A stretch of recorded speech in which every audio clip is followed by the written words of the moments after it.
আমার ছেলের ইচ্ছে হয়েছে সে আমার মতো করে চুল কাটাবে। দেখলাম যে চুলটা অনেকটা বড় হয়েছে, এই বর্ষাকাল, মাথা ব্যথা যদি জলে ভিজে যায় ঠান্ডা লেগে যাবে। আমরা চল চুলটা একটু কাটিয়ে নিবি।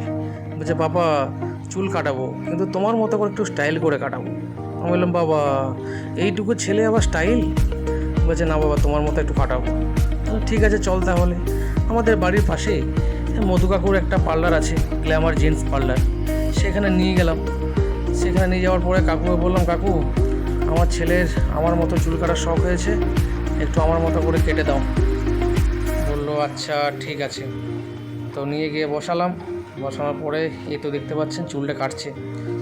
তো সত্যি কাকুর হাতের কাজ খুব সুন্দর, খুব নিপুণ, খুব দক্ষভাবে কাজ করেন, খুব যত্ন সহকারে।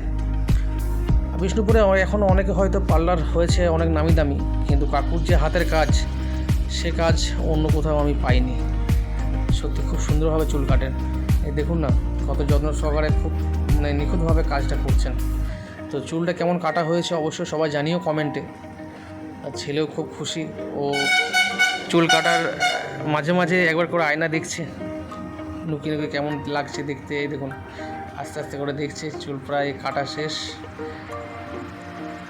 স্টাইল করে কেটেছে, খুব খুশি। কেমন লাগলো জানিও সবাই।